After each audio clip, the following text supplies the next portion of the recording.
요한계시록은 신구약 성경 66권의 맨 마지막에 있는 성경입니다. 그리고 이 요한계시록은 성도들이 참 읽기를 부담스러워하는 그런 성경입니다. 왜냐하면 이 요한계시록 안에 상징과 같은 암호와 같은 내용들이 참 많이 등장하기 때문입니다. 그래서 이것을 잘못 해석해서 이단들이 많이 등장하기도 하고 성도들이 성경을 가까이 하기가 참 힘들어합니다. 그뿐만 아니라 이 요한계시록을 설교하는 목사님들도 이 성경을 설교하기를 참 부담스러워할 수밖에 없습니다.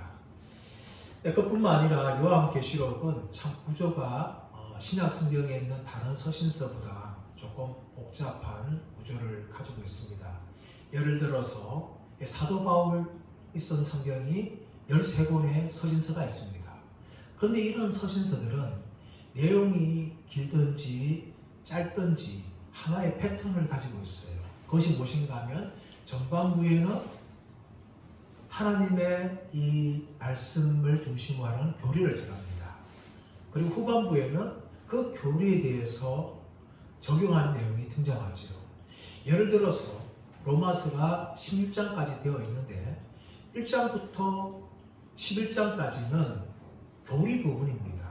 그러면서 12장부터 적용을 들어가는데 사도 바울은 그러므로 형제들아 라고 이야기하면서 앞에서 이야기했던 11장까지의 교리들을 12장부터 그리스도인들의 삶들에 그렇게 적용하며 서신서를 기록하였습니다. 이에 반해서 요한계시록은 또 다른 구조를 가지고 있습니다.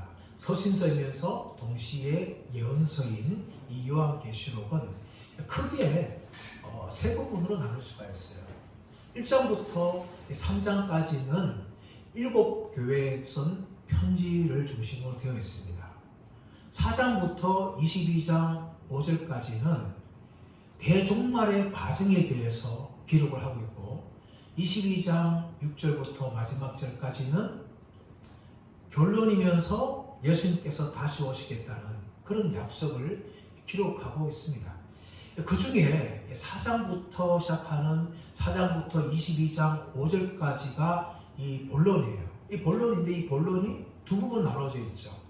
4장부터 18장까지는 예수님의 재림 전에 있을 대환란에 대한 기록입니다. 그리고 19장부터 22장 5절까지는 예수님 재림 이후에 백보자 심판과 새하늘과 새 땅에 대한 기록이에요. 우리는 지금까지 4장부터 말씀을 쭉 살펴오면서 4장부터 22장 5절에 나오는 내용 중에서 4장부터 18장에 해당하는 이 대환란에 대한 말씀을 살펴보고 있습니다. 그 중에 이 대환란 중에서 12장부터 14장은 또 이제 중간 계시로서 그렇게 들어가고 있는 것이고 대부분은 다 7인과 7나팔과 7대접에 관한 내용이 4장부터 18장까지의 내용이에요. 오늘 말씀부터 시작하는 15장부터 16장은 7대접 심판을 이야기하고 있는데 15장은 7대접을 준비하는 과정에 대한 말씀이고 16장이 이제 7대접 심판을 이야기하고 있습니다.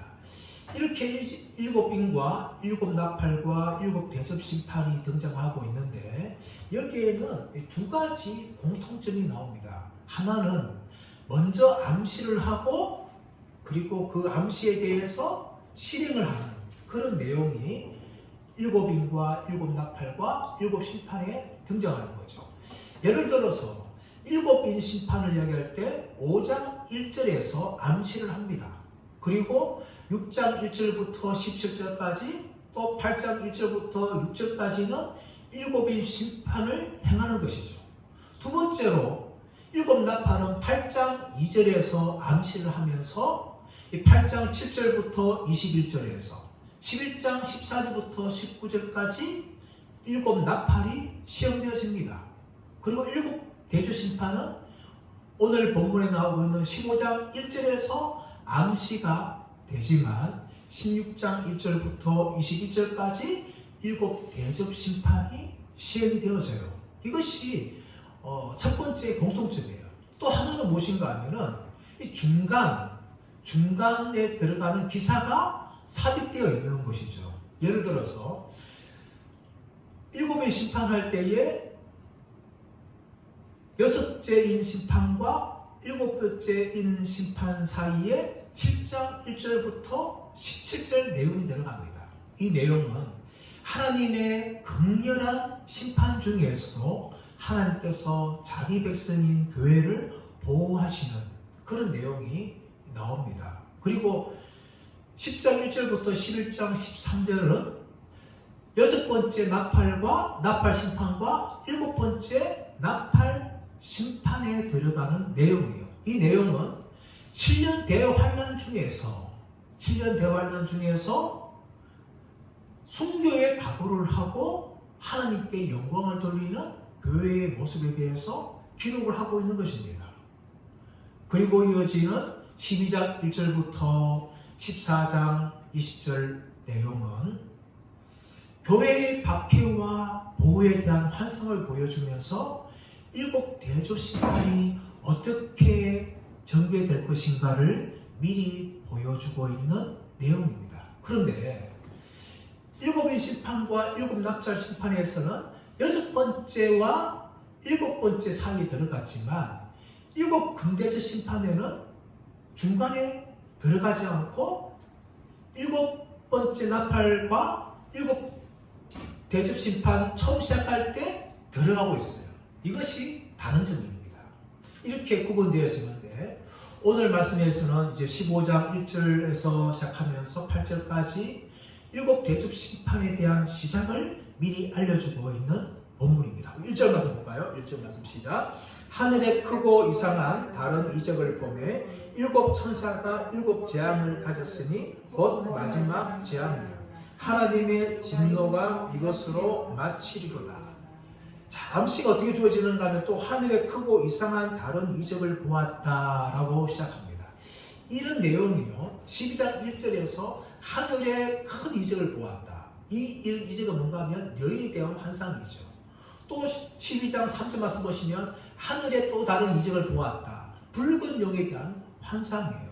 이 12장을 이야기할 때 하늘에 크고 다른 이적을 보았다 하는 내용이 들어가는데 12장의 내용은 교회에 대한 핍박을 다루고 있는 내용이지만 15장은 이제 하나님의 심판에 대해서 다루고 있는 내용이기 때문에 분명히 다른 환상이라는 것을 우리가 볼 수가 있는데 어떤 환상을 보게 되어지는가 하면은 7 천사가 7 재앙을 가졌으니 곧 마지막 재앙이다 라고 이야기합니다. 왜 이게 마지막 재앙일까요? 앞에서 7인 심판과 7 나팔 심판이 있었어요.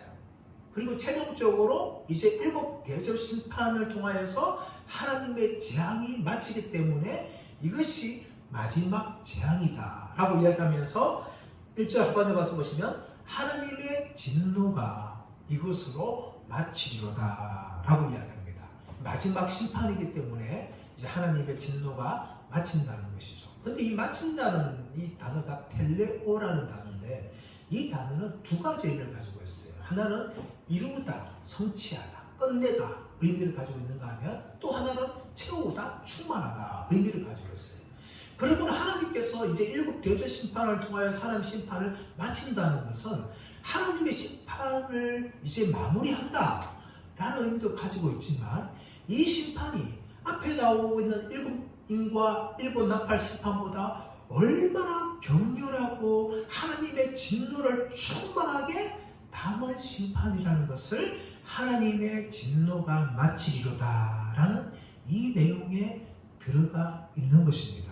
그러므로 7대접 심판은요 앞에 나오고 있는 7인과 7 나팔 심판보다 비교할 수 없는 하나님의 엄중한 심판이라는 것을 미리 암시적으로 이렇게 이야기하고 있습니다. 그런데 이렇게 암시한 후에 이제부터 뭐가 등장하는가 하면 성도들의 노래가 등장하죠. 자, 2절 말씀 볼까요? 또 내가 보니 불이 섞인 유리바다 같은 것이 있고 짐승과 그의 우상과 그의 이름의 수를 이기고 벗어난 자들이 유리바닷가에 서서 하나님의 검은 돌을 가지고 라고 이야기합니다.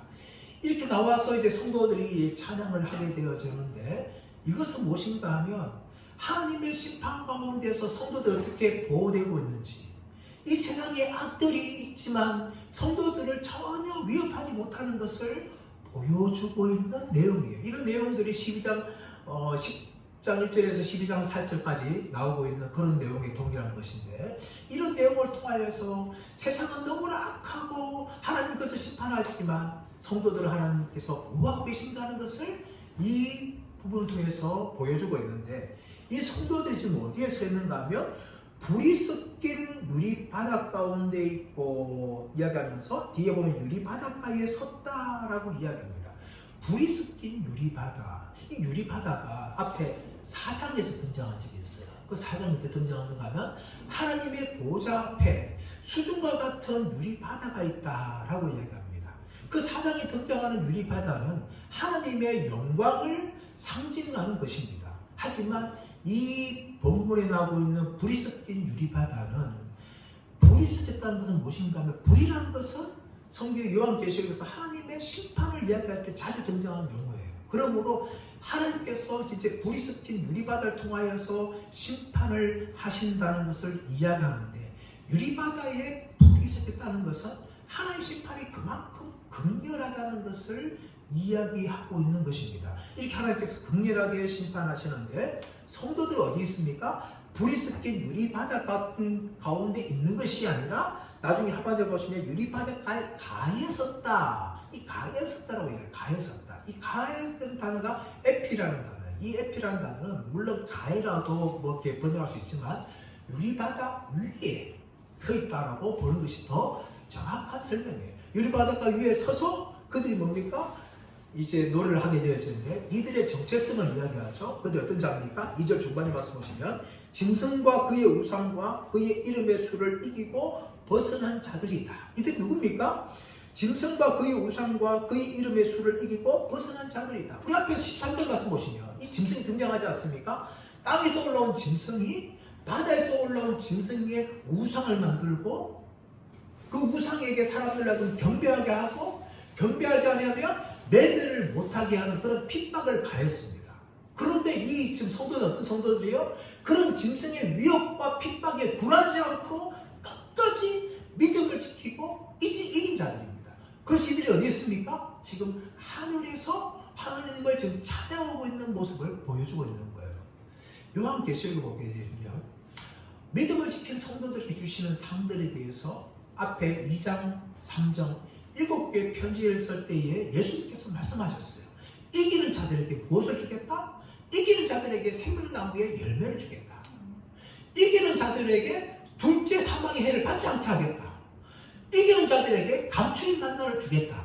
이기는 자들에게 만국을 다스리는 권세를 주겠다. 이기는 자들에게 흰 옷을 입고 나와 함께 다니겠다. 이렇게 이기는 자들에 대한 약속을 하시는데 오늘 말씀에서는 이 짐승의 핍박과 박해를 이기는 자들이 하는 것이 무엇인가 하면 하나님 앞에서 하나님을 찬양하는 내용을 올려드린다는 거예요. 그 내용이 뭘까요? 자, 3절 말씀 보시면 하나님의 종 모세의 노래 어린 양의 노래를 불러 이르되, 하나님의 종 모세의 노래 어린 양의 노래를 불렀다는 거예요. 그 노래가 모세의 노래면서 어린 양의 노래다라고 이야기하는 겁니다. 이 모세의 노래는 뭡니까? 이스라엘 백성들이 출애굽을 하면서 그들이 홍해를 건너게 되어집니다. 뒤에는 애굽의 군대가 쫓아오죠. 그때 하나님께서 홍해를 가르시죠. 이스라엘 백성들이 다 건너간 후에 뒤에 쫓아온 애굽의 군대가 어떻게 합니까? 홍해에 수장되어 버립니다. 그곳을 본 이스라엘 백성들이 하나님을 찬양하는 내용이 15장 1절에서 8절 말씀에 나옵니다. 그것이 바로 모세의 노래예요. 모세와 이스라엘 백성들이 불러 이르되 하면서 하나님을 찬양하면서 말과 그 탄자를 바다에 빠뜨려 죽이셨다면서 하나님의 심판과 승리를 그들이 찬양을 하게 되어집니다. 이것은 구원의 노래 아닙니까? 출애굽의 구원을 경험한 모세와 이스라엘 백성들의 노래예요. 그렇다면 어린 양의 노래, 그것이 바로 어린 양의 노래죠. 왜냐하면 우리는 죄라는 바다 가운데 빠져 죽어야 될 운명을 가진 자들이었습니다. 그러나 예수 그리스도의 죽으심과 부활로 말미암아 우리는 죽음의 바다에서 건짐을 받았죠. 마치 이스라엘 백성들처럼 하나님의 구원을 죄라는 바다에서 경험했기 때문에 우리가 올리던 찬양이 뭡니까? 어린 양의 찬양이에요. 그러므로 이 모세의 노래와 어린 양의 노래는요, 제목이 다른 두 노래가 아니에요. 하나의 노래입니다. 차이가 있다면 이 모세의 노래라는 것은 그 당시에 이스라엘 백성들, 출애굽을 경험한 이스라엘 백성들에게 국한된 노래라면, 어린 양의 노래는 새 생명을 경험한 모든 하나님의 백성들이 부를 수 있는 노래라는 겁니다. 또 모세의 노래는 그 당시에 역사적인 사건에 국한됐다면, 어린 양의 노래는 영원히 찬양할 수 있는 노래예요. 이것이 차이점이 있다 하면, 동일한 것은 무엇인가 하면 모세의 노래나 어린 양의 노래는 다 하나님의 백성들의 구원의 노래라는 겁니다. 모세의 노래가 구원의 노래에서 최초의 노래였다면, 어린 양의 노래는 구원받은 백성들의 마지막으로 올려드리는 그런 노래라는 겁니다. 동일하게 구원의 노래로서 하나님께 올려드리죠. 자, 어떻게 올려드립니까? 자, 3절 말씀 보시면, 주 하나님 곧 전능하신 이시요 하시는 일이 크고 놀라우시도다. 만국의 왕이시요 주의 길이 의롭고 참되도다. 우리가 한글로 이렇게 번역되었지만 헬라어로 번역하면 이렇습니다. 주의 하시는 일이 크고 놀라우시도다. 전능하신 주 하나님이시요 주의 길이 의롭고 참되시도다. 만국의 왕이시요. 이렇게 이 한글 번역과 사실 거꾸로 되어 있죠. 한글에서는 주 하나님 전능하신 이가 먼저 나오지만 헬라어에서는 주의 하시는 일이 크고 놀라우시다. 이게 먼저 나오면서 전능하신 주 하나님이요 주의 길이 놀라우시다, 의로우시다, 참되시다 하면서 뒤에 만국의 왕이시요. 이렇게 헬라 성경은 기록되어 있어요. 이 모세의 노래에서 누구를 찬양합니까? 하나님을 찬양하는데 첫 번째는 하나님은 전능하신 주 하나님이다. 이것을 찬양합니다. 왜 이렇게 찬양할까요? 그 당시에 전능한 존재는 로마 황제였습니다. 그런데 이 노래를 통해서 로마 황제가 전능한 것이 아니다. 로마 황제는 인간에 불과하다. 참으로 전능하신 하나님은 예수 그리스도를 통하여서 우리를 구원하신 하나님이시다. 그러면서 그 하나님을 향해서 전능한 주 하나님을 하면서 그분의 하시는 일이 크고 놀라우시다. 왜 크고 놀라울까요? 예수의 죽음과 부활을 통하여서 죄에 빠진 우리들을 구원하시는 이 하나님의 놀라운 구속행위가 크고 놀라웠다는 거예요. 더 나아가서는 주의 길이 의롭고 참되시도다. 만국의 왕이시여 라고 이야기합니다. 하나님은 온 세상을 다스리는 왕이신데 그의 길이 의롭고 참되시다. 왜 그의 길? 이 길이라는 것은 단지 길을 말하는 것이 아니라 그의 방법을 말합니다. 그 방법은 뭡니까? 우리를 구원하는 방법이죠. 우리를 죄와 사망에서 예수님의 죽으심과 부활을 통해서 우리를 구원하신 그 하나님의 구원의 방법은 너무나 의롭고 너무나 참되도다 하면서 성도들이 자기를 죄와 사망에서 예수님의 죽음과 부활을 통해서 구원하신 그 하나님을 향하여서 이렇게 찬양을 올려드립니다. 더 나아가서 4절 말씀 보시면, 주여 누가 주의 이름을 두려워하지 아니하며 영화롭게 하지 아니하오리까. 이것은 수사적인 질문이에요. 이 질문 어떻게 답합니까? 아무도 그런 자가 없다. 주님 앞에 주의 이름을 두려워하지 아니하며 두려워하지 않을 자가 없다. 그리고 영화롭게 하지 않을 자가 없다. 이런 대답을 요구하는 수사적인 질문이죠. 그러면서 왜 이런 질문을 하는가 하면 세 가지의 이유를 4절 하반절에서 말합니다. 자, 하반절 보시면, 오직 주만 거룩하시니이다. 주의 일이 나타났음에 만국이 와서 주께 경배하리이다. 우리 성경에도 나오지 않지만은 사실 헬라 성경에는 왜냐하면 이유를 설명하는 접속사 호티가 들어갑니다. 왜냐하면 첫 번째, 오직 주만 거룩하신 분이십니다. 오직 주만 거룩하신 분이에요. 홀로 주님만이 거룩한 분이기 때문에 하나님은 우리의 경배하기에 합당한 분입니다. 그래서 하나님 앞에 모든 자들이 다 두려워할 수밖에 없습니다 라고 선언합니다. 이 거룩하다는 이 단어가 우리가 알고 있는 헬라 단어 하기오스, 일반적인 단어 하기오스, 하나님의 거룩하심을 이야기할 때 헬라어로 하기오스라는 단어를 쓰지만 여기에서는 하기오스가 아니라 호시오스라는 단어가 사용되어져요.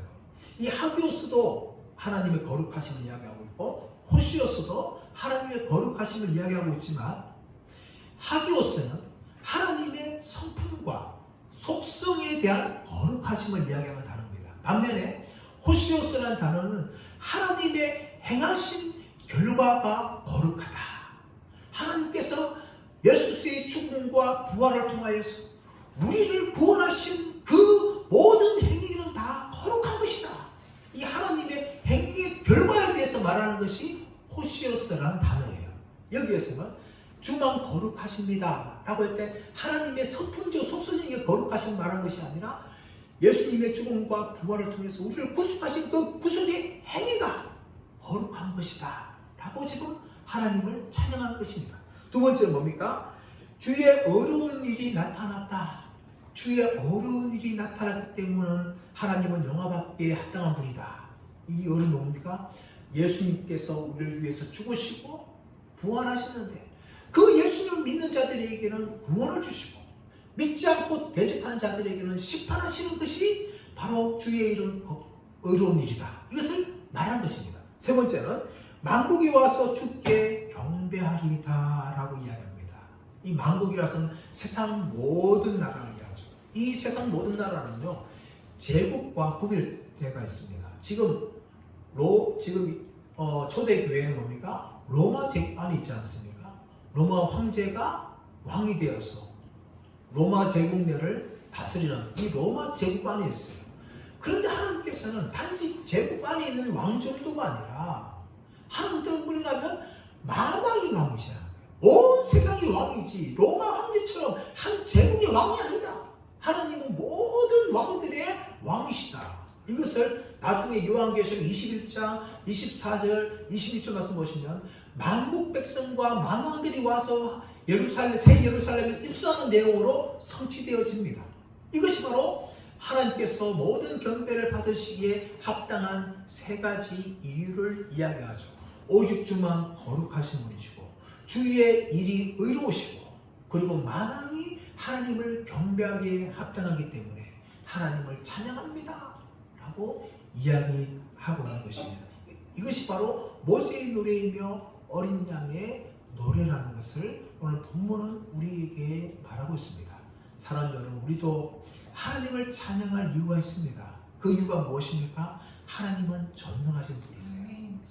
이 세상의 그 어떤 존재와 어떤 신들과 어떤 우상들에게 비교할 수 없는 하나님은 전능하신 분이기 때문에 우리가 하나님을 찬양하기에 합당한 분이라는 것입니다. 두 번째가 뭡니까? 하나님은 거룩하신 분이에요. 성품적으로도 거룩하지만 그분이 하시는 모든 일은 다 거룩하십니다. 그렇기 때문에 우리는 그 하나님을 찬양할 수밖에 없는 것이죠. 세 번째는 뭡니까? 하나님은 만왕의 왕이시라는 거예요. 단지 한 제국을 몽고 제국, 로마 제국 다스리는 그런 왕이 아니라 온 세상과 온 우주의 왕 되시기 때문에 우리는 하나님을 찬양해야 되는데 이것이 바로 우리가 올려드려야 될 어린 양의 노래예요. 왜냐하면 우리는 예수님의 죽음과 부활을 통해서 하나님의 구원의 은혜를 얻은 자들이기 때문에 이 은혜를 받은 자들로서 전능하신 하나님이시며 거룩하신 주시며 만왕의 왕이신 그 하나님을 우리가 찬양을 드리는 것이 너무나 합당한 줄 믿습니다. 저와 여러분 가운데 늘 이 어린 양의 노래가 우리 입술과 우리의 영혼 가운데 떠나지 않기를 예수의 이름으로 축원합니다. 두 번째 5절 이하에서는 또 다른 환상을 보게 되어지는데 하늘 문이 열리는 환상을 보게 되어집니다. 자, 5절 말씀 보시면 또 2일 후에 내가 보니 하늘의 증거 장막에 성전이 열리매. 사도 요한은 또 환상을 보는 거예요. 무엇을 보는가 하면 하늘의 증거 장막에 성전이 열렸다. 이 하늘에 있는 증거 장막에 성전의 문이 열린 것을 보게 되어지죠. 이 증거라는 것은 구약 성경에 보면 법궤를 이야기합니다. 법궤. 법궤는 뭡니까? 언약궤죠. 왜 법궤로 부르고 있는가 하면, 왜 언약궤로 부르고 있는가 하면, 이 그 궤 안에 모세에게 주신 10계명의 두 돌판이 그 안에 있어요. 그래서 법궤라고 부르기도 하고 언약궤를 부르는데, 그 법궤를 부른 말이 뭔가 하면 증거입니다. 증거. 하나님의 증거예요. 그 말씀이. 근데 이 성막이 뭔가 하면 언약궤가 있기 때문에 증거 성막이죠. 증거 성막. 증거 성막이라고 민수기 17장 7절과 18장 2절에 불러요. 부르는데 오늘 말씀 보시면 증거 장막의 성전에 부르죠. 그래서 증거 장막의 성전, 이게 좀 번역이 이상한데 증거 장막이나 성전이랑 같은 말이에요. 구약에서는 성막이지 않습니까? 언약궤에 성막이 있었어요. 성막이 있으면서 광야생활이죠. 구체 말하면 광야생활 때는 성막에 이 언약궤가 있었어요. 그런데 솔로몬이 예루살렘에 성전을 짓고 난 후에 그 언약궤는 더 이상 광야를 다니고 있는 성막에 있는 것이 아니라 예루살렘 성전에 있는 것이죠. 그러므로 증거 장막이라는 것은 성전과 동일한 말이에요. 그러니까 중복적인 번역이죠. 이 증거 장막에, 다시 말하면 성전에 이 문이 열리는데, 이 성전이 뭡니까? 이 땅에 있는 성전이 아니죠. 이미 솔로몬 성전은 다 파괴됐어요. 다 파괴되고. 그래서 그 성전이 아니고 이 성전은 하늘에 있는 성전인데, 이 하늘의 성전에 문이 열리는 거죠. 그 문이 열릴 때 6절 말씀 보시면 성전에서 7 재앙을 가진 7 천사가 성전으로부터 나왔다라고 이야기합니다. 7 재앙을 가진 7 천사가 성전에서 나왔어요. 성전의 문이 열리니까 당연히 그 문 열린 사이로 누가 나오는가 하면 7 재앙을 가진 7 천사가 나오죠. 이 존재는 뭐예요? 이 존재는 이제 7 대접 심판을 시행하는 천사들인데, 성전에서 나왔다는 것은 뭡니까? 하나님의 말씀이 성취하는 거예요. 하나님 말씀이 성취고, 하나님께서는 계시하신 대로 심판을 진행하시는 신실하신 분이라는 것을 이 환상에서 보여줍니다. 보여주면서 이 천사들은 뭘 입고 있는가 하면 맑고 빛난 세마포 옷을 입고 가슴에 금띠를 띄었다라고 이야기합니다. 맑고 빛난 세마포 옷을 입었다. 세마포 옷은 누가 입는 존재입니까? 대재앙들이 입는 거죠. 세마포 재앙들이 입는 것이고, 그리고 맑고 빛난 세마포를 입었다는 것은 이 천사들이 얼마나 고귀하고 성스러운 존재인지를 이야기합니다. 하늘 예배를 주관하는 제사장으로서 그들은 지금 이제 하나님의 말씀에 따라서 7 대접 심판을 시행하려고 성전에서 지금 나오고 있는 모습을 보여줍니다. 자, 그런데 7절 말씀 보시면 내 생물 중에 하나가 영원토록 살아계신 하나님의 진노를 가득히 담은 7 금대접 7을 그 7 천사들에게 주었다. 내 생물은 이미 우리가 요한계시를 살펴보면서 많이 살펴보았어요. 4장에 등장하고 5장에 등장하고 6장에 등장하고 7장에 등장하고 그리고 14장에서 이 내 생물이 등장하는데, 이들은 항상 뭡니까? 하나님 보호자 옆에 가까이 있으면서 하나님 앞에 경배하고 또 하나님의 말씀을 따르는 자들이 이 내 생물들이에요. 이 내 생물들이 이제 나와서 뭡니까? 내 생물 중에 하나가 영원토록 살아계신 하나님의 진노를 가득히 담은 금대접 7을 7 천사들에게 주었다라고 이야기합니다. 여러분, 이 금대접이 앞에 계시록 5장 8절 말씀에 등장한 적이 있어요. 그때는 금대접 안에 뭐가 있는가 하면 향이 가득 담겼는데, 그 향은 성도들의 기도다라고 이야기합니다. 그 금대접 하나님께 올려드리지 않습니까? 그런데 이 금대접을 올려드리는 내용 환상이 5장 8절에 나오고 있는데, 그렇다면 다시금 이 내 생물 중에 하나가 금대접 7을 7 천사에게 주었다는 것은 무엇을 말하고 있는가 하면, 이 7 대접 심판이 성도들의 기도와 관련되어 있다는 거예요. 성도는 지금까지 어떻게 기도했습니까? 하나님, 우리의 억울함을 진멸하여 주옵소서. 그렇게 하나님께 기도합니다. 그 기도가 하나님께 상달되어지는 거죠. 그러자 그 하나님 상달된 결과가 뭔가 하면 지금 금대접 심판으로 나타난다는 겁니다. 다시 말하면 7 대접 심판은 성도들의 기도와 관련되어 있고 성도들의 기도가 응답된 것임을 우리가 볼 수가 있습니다. 여러분, 이것이 성도들의 기도예요. 성도들은 세상에서 아무런 힘이 없고 세상의 이 핍박과 박해를 받을 수밖에 없는 존재지만 그들의 이 당하는 핍박을 향하여 기도할 때 하나님이 들으시고 그 핍박에 대해서 하나님께서 심판하신다는 것을 보여주는 것입니다. 그만큼 성도들의 기도는요 위대하다는 거예요. 강하다는 겁니다. 역사한다는 겁니다. 이런 성도들의 기도가 지금 7 금대접 심판을 통해서 이제 이루어지는데 이 7 대접이 바로 7 천사들에게 전달되어지는데 살아계신 하나님의 진노를 가득히 담았다. 이제 하나님의 진노가 이 땅에 이제 부어지는데, 자 8절 말씀 보시면 하나님의 영광과 능력으로 말미암아 성전의 연기가 가득 차매 7 천사의 7 재앙이 마치기까지는 성전에 능히 들어갈 자가 없더라 라고 이야기합니다. 하나님의 영광과 능력으로 말미암아 성전의 연기가 가득 찬 거예요. 이 성전의 연기라는 것은 이 하나님의 임재와 늘 관련이 있습니다. 출애굽기 19장 말씀 보시면 신의 산에 하나님이 강림하시니까 큰 화로와 같은 연기가 피어납니다. 또 출애굽기 4장 말씀 보시면 하나님의 임재가 성전에 충만하니까 구름이 거기 생기는 것이죠. 그뿐만 아니라 이사야 6장 말씀 보시면 이사야가 성전에서 환상을 보게 되어지는데 서럽들이 하나님을 이제 찬양하는데 그 찬양하는 내용이 끝난 후에 큰 연기가 일어나는 장면이 등장합니다. 그러므로 이 연기라는 것은 이 하나님의 임재와 하나님의 영광을 상징하죠. 오늘 본문에서도 하나님의 영광과 능력을 말미암아 성전에 연기가 가득 찼다는 거예요. 하나님께서 충만하게 지금 성전에 임한 것이죠. 자, 그런데 7 천사의7 재앙이 마치기까지는 성전에 들어갈 자가 아무도 없다. 능히 들어갈 자가 없다. 라고 이야기합니다. 이것은 무엇을 말합니까? 이제 하나님께서 심판하시는데 더 이상 심판을 미루지 않는다는 겁니다. 하나님의 극렬한 심판이 이제 처음부터 떼어져서 끝까지 진행되는 것이죠. 우리가 앞에서 살펴보았지만 7인과 7 나팔 심판 사이에는 중간 계시들이 들어갔어요. 7장 1절에서 17절에 들어갔고 10장 1절부터 11장 13절까지 중간 계시가 들어갔어요.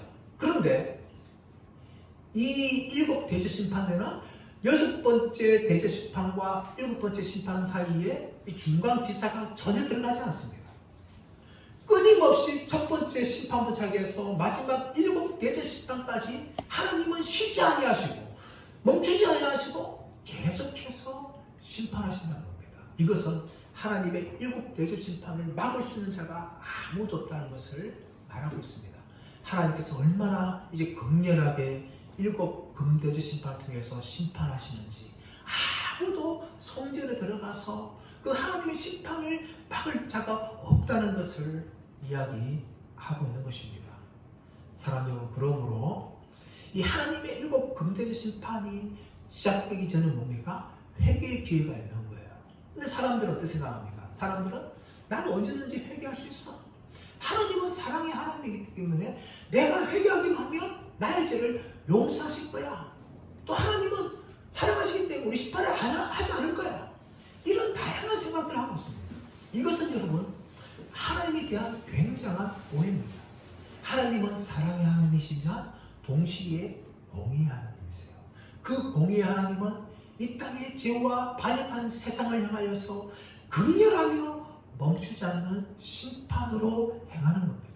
이런 심판이 바로 금대접 심판인데 이 금대접 심판이 당하기 전에 아직까지는 기회가 있는 거예요. 그래서 고린도후서 6장 2절에서는 지금이 은혜 받을 만한 때다. 지금이 구원의 때다. 보라, 은혜 받을 만한 때요. 보라, 구원의 날이다. 라고 말하고 있는 겁니다. 하나님의 금대접 심판이 시작되어지면 그때는 회개의 기회가 없어요. 용서할 수 있는 기회가 없습니다. 끊임없이 하나님께서 심판하시는데 쉬지 않고 심판을 하시기 때문에 인간에게는 더 이상 회개와 용서할 수 있는 기회가 주어지지 않습니다. 그러면 지금이 은혜의 때며 지금이 구원의 때이다 라고 사도 바울이 말하고 있는 것입니다. 사랑하는 여러분, 우리가 알고 있듯이 하나님은 사랑의 하나님입니다. 그러나 동시에 하나님은 공의의 하나님이시며 심판하시는 하나님이십니다. 이런 하나님이신데 이 심판 앞에서 우리가 해야 할 일은 무엇입니까? 우리는 믿음의 성도로서 어린 양을 끝까지 따라가고 어린 양의 인도를 받아야 되고 어린 양께만 경배해야 돼요. 많은 양께 경배됩니다. 우리가 어린 양을 따라가지 않고 사탄을 따라가거나 이 세상의 악한 짐승들 따라갈 때는 우리는 갈 수 있는 길은 멸망의 길밖에 없어요. 그래서 우리는요 평생 믿음의 길을 걸어가면서 어린 양을 따라가며 어린 양의 인도를 받아야 되고 많은 하나님을 경배하며 또 어린 양을 찬양하는 그 자리에 서야 할 줄 믿습니다. 그것뿐만 아니라 지혜로운 다섯 처녀처럼 예수님의 재림을 바라보면서 기름등 불을 준비해야 됩니다. 끝까지 믿음을 가지고 있어야 돼요. 어떤 핍박과 박해가 있다 할지라도 우리 삶에 환란이 찾아온다 할지라도 오직 하나님만을 섬기며 예수님의 재림을 준비하는 지혜로운 다섯 처녀가 되어야 될 줄 믿습니다. 그것뿐만 아니라 아직까지 이 하나님의 진노의 심판을 준비하지 않는 사람들을 바라보면서 어린 양에게 피하라, 어린 양에게만 경배하라, 어린 양에게만 믿어라, 이런 구원의 영원한 복음을 전하는 저와 여러분들 되시기를 축원합니다. 그래서 우리가 정말 이 일곱 대접 심판을 앞두고도 정말 믿음을 준비하며 말세의 끝까지 믿음으로 승리하시는 저와 여러분 되시기를 예수님의 이름으로 축원합니다.